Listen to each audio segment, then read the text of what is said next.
Ang mga dua sa araw-araw na buhay ng isang mananampalataya. Bismillahirrahmanirrahim.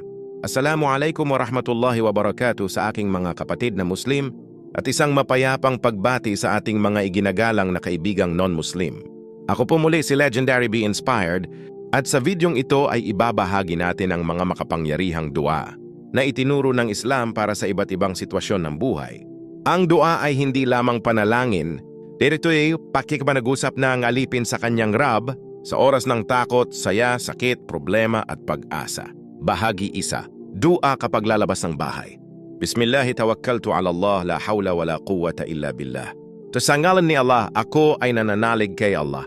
Walang lakas at kapangyarihan maliban kay Allah. In the name of Allah, I place my trust in Allah. There is no power nor strength except with Allah. Hadith explanation.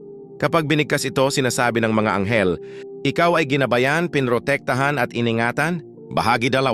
Dua bago pumasok sa bahay. Bismillahi walajna, wa bismillahi kharajna, wa ala rabbina tawakkalna. Sa ngalan ni Allah kami pumasok, sa ngalan ni Allah kami lumabas, at sa aming Panginoon kami ay nananalig. In the name of Allah we enter, in the name of Allah we leave, and upon our Lord we place our trust. Paliwanag. Kapag binanggit ang pangalan ni Allah sa pagpasok ng bahay, hindi makakapasok ang syaitan. Bahagi 3. Dua kapag nakakaramdam ng takot. A'udhu bi kalimatillahi at-tammati min syarri ma khalaq. Ako ay nagpapakupkop sa ganap na mga salita ni Allah mula sa kasamaan ng kanyang nilikha. I seek refuge in the perfect words of Allah from the evil of what He has created. Hadith. Sinabi ni Propeta Muhammad, sumakanya nawa ang kapayapaan. Sinumang bumigkas nito ay hindi mapapahamak. Bahagi 4. Dua laban sa takot mula sa jin. A'udhu bi kalimatillahi at-tammati min ghadabiha wa iqabihi wa syarri ibadiha. Ako ay nagpapakupkop sa mga ganap na salita ni Allah mula sa kanyang galit, parusa at kasamaan ng kanyang mga nilikha. I seek refuge in the perfect words of Allah from His anger, punishment, and the evil of His creation. Bahagi 5. Dua kapag may matinding sakit. Allahumma rabban nas adhibil ba'sa ishfi anta ash-shafa. O Allah, Panginoon ng sangkatauhan, alisin mo ang sakit, pagalingin mo, sapagkat ikaw ang tunay na tagapagpagaling. O Allah, Lord of mankind, remove the harm and cure, for you are the healer. Bahagi 6. Dua kapag may kaaway o umaapi. Hasbi Allahu la ilaha illa huwa. Sapat na sa akin si Allah, walang Diyos maliban sa Kanya. Allah is sufficient for me, there is no deity except Him. Quran explanation. Ito ang panalangin ng mga propeta sa oras ng panganib at pangaapi.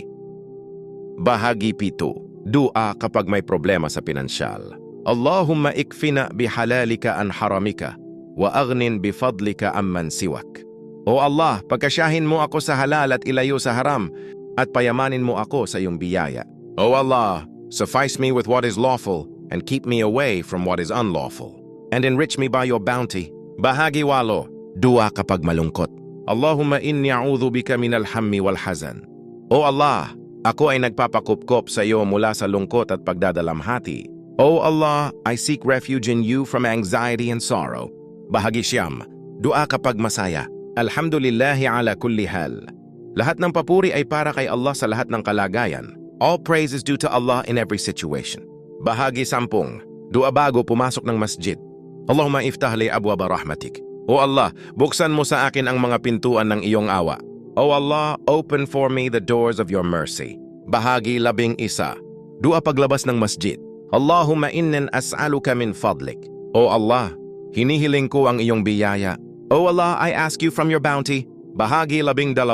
Dua laban sa evil eye at inggit. A'udhu bi kalimatillahi at-tammati min kulli shaytanin wa hammatin wa min kulli aynin lamma.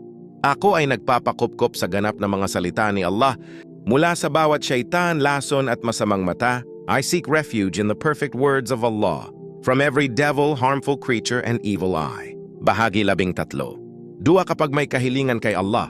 Rabbana atina fid dunya hasanah wa fil akhirati hasanah wa qina adhaban nar. O aming Panginoon, bigyan mo kami ng kabutihan sa mundo at kabutihan sa kabilang buhay, at ilayo mo kami sa kaparusahan ng apoy. Our Lord, grant us goodness in this world and goodness in the hereafter, and protect us from the punishment of the fire. Mahalagang paalala. Quran. At sinabi ng inyong Panginoon, manalangin kayo sa akin at ako ay tutugon sa inyo. Ang dua ay sandata ng mananampalataya, kahit Muslim o non-Muslim. Ang Diyos ay nakikinig sa pusong taos at mapagpakumbaba. Mga minamahal kong kapatid at kaibigan, ang dua ay liwanag sa dilim, lakas sa kahinaan, at pag-asa sa pagsubok. Gawin nating bahagi ng ating araw-araw na buhay ang pag-alala at pagtawag kay Allah Azza wa Jal.